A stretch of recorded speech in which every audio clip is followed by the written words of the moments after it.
नमस्कार साथियों, शुरू करते हैं क्लास 10th का बायोलॉजी। ठीक है, और यहाँ पर ये रिवीजन क्लास होगा।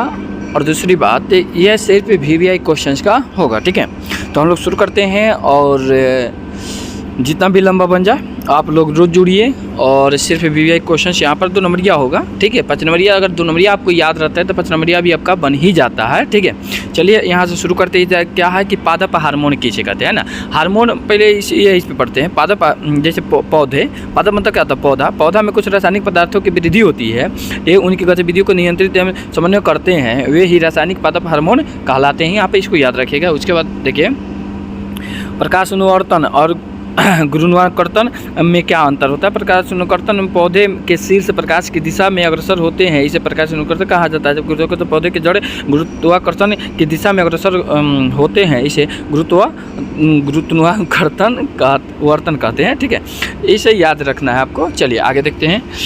आगे 3 नंबर क्वेश्चन देखिए, जो इंपॉर्टेंट होगा उसी को हम बताएंगे। मनुष्य में चीनी के पाचन में कौन सा हार्मोन सहायक है? 1 नंबर में क्वेश्चन बहुत बार पूछा जा चुका है। तो चीनी के पाचन में इंसुलिन सहायक होता है। कौन सा सहायक होता है? इंसुलिन। ठीक है, उसके बाद 5 नंबर, पीयूष ग्रंथि को मास्टर ग्रंथि क्यों कहते हैं? बहुत इंपॉर्टेंट क्वेश्चन है, VVI क्वेश्चन है। सर ये क्या है? VVI क्वेश्चन है, इसको याद रखिएगा। बहुत इंपॉर्टेंट क्वेश्चन है, ये आ सकता है। पीयूष ग्रंथि मस्तिष्क के आधार पर तल और ऑप्टिक काइजमा के पीछे सेल्टाचिका गुहा में बंद रहती है। शरीर का शायद ही कोई ऐसा अंग हो जो पीयूष ग्रंथि से प्रभावित न होता हो, इसी कारण इसे मास्टर ग्रंथि कहते हैं। इसको याद रखिएगा। चलिए, आयोडीन की कमी से कौन सा रोग होता है? ये 1 नंबर में क्वेश्चन पूछा है, घेघा रोग होता है, इसको याद रखिएगा, घेघा रोग। उसके बाद है गुरुत्वाकर्षण का प्रदर्शन चित्र बनाइए। चलिए यहाँ पर आ जाइए, यहाँ पर बना हुआ है। उसका प्यूटरी ग्रंथि के मध्य पिंडक से कौन सा हार्मोन स्रावित होता है? तब पिंडक से ढंका होता है, जिसके द्वारा मनुष्य स्टिमुलेटिंग हार्मोन स्रावित होता है। इसको याद रखिएगा। मादा के प्रसव के समय कौन सा हार्मोन स्रावित होता है? ये क्वेश्चन इंपॉर्टेंट है, इसको याद रखिएगा। चलिए इसको पढ़ लेते हैं। मादा में प्रसव से पूर्व रिलैक्सिन नामक हार्मोन स्रावित होता है। यह नॉन स्टेरॉयड हार्मोन है जो प्यूबिक सिम्फेसिस को रिलैक्स करता है। ठीक है, उसके बाद है आगे 10 नंबर क्वेश्चन उतना इंपॉर्टेंट नहीं है, लेकिन मनुष्य के मस्तिष्क को कितने भागों में बांटा गया है? 1 नंबर में बहुत बार पूछा जा चुका है, तो याद रखिएगा 3 भागों में। कितना भागों में बांटा गया है? तो 3 भागों में, अग्र मस्तिष्क, मध्य मस्तिष्क और पश्चिम मस्तिष्क। ठीक है, पेरू रज्जु आघात में किन संकेतों के आने में व्यवधान होगा? चलिए इसको छोड़ते ही नहीं है। पादप में रासायनिक समन्वय। चलिए यहाँ पर इस क्वेश्चन को देखिए। 15 नंबर, पादप में रासायनिक समन्वय किस प्रकार होता है? पादप में रासायनिक समन्वय पादप हार्मोन के कारण होता है। बस इतने ही याद रखना। उसके बाद जो भी आप पढ़ लीजिएगा। आगे बढ़ते हैं। एक जीव में नियंत्रण एवं समन्वय के तंत्र की आवश्यकता क्या होती है? अंग तंत्रों के विभिन्न अंगों के बीच समन्वय स्थापित करने के लिए नियंत्रण की आवश्यकता होती है। बिना नियंत्रण के अंगों का कार्य करने का समय नहीं होता है। जैसे कि मान लीजिए कि कोई काम करना हो, कोई मान लीजिए खेत जोतना हो, तो खेत के लिए ट्रैक्टर थोड़े होना चाहिए, ट्रैक्टर के साथ हर होना चाहिए, हर। और उसके बाद मान लीजिए ड्राइवर ही नहीं हो तो ट्रैक्टर चलेगा? नहीं चलेगा। ठीक है, तो बात वही है। हार्मोन थायरॉक्सिन का क्या महत्व है? ये उतना इंपॉर्टेंट नहीं है। चलिए यहाँ पर देख लीजिए। 18 नंबर, नर तथा मादा जनन हार्मोन के नाम एवं कार्य लिखिए। ठीक है, नर जनन हार्मोन टेस्टोस्टेरोन कहते हैं, मादा हार्मोन को प्रोस्टेरोन कहते हैं ना।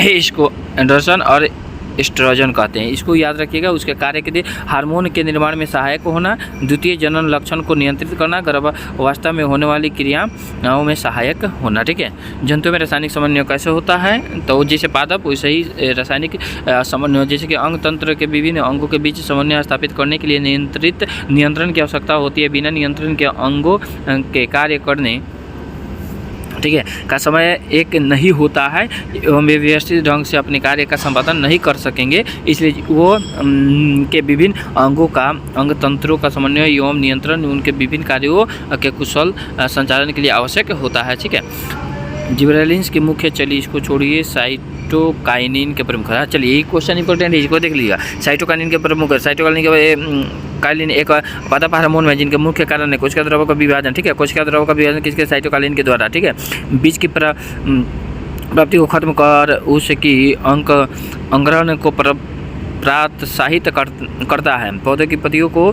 अधिक समय तक हरी एवं ताज़ी बनाए रखता है। पत्तियों में जीर्णता को रोकता है। ठीक है, आगे 23वां क्वेश्चन देखिए, मनुष्य के शरीर में पाई जाने वाली अंतःस्रावी ग्रंथियों के नाम लिखिए।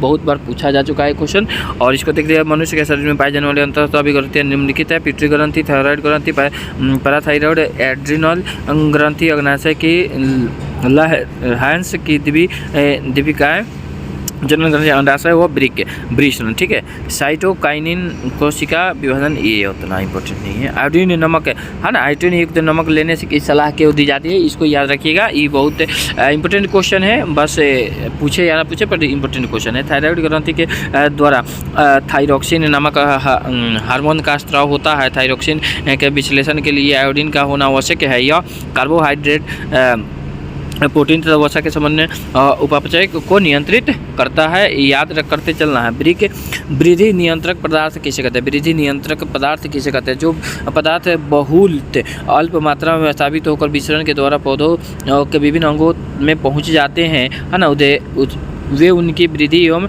कई उपापचय क्रियाओं का नियंत्रण स्वयं समन्वय करते हैं। बस इतना याद रखना, उससे ज़्यादा क्या जरूरी है याद रखने का।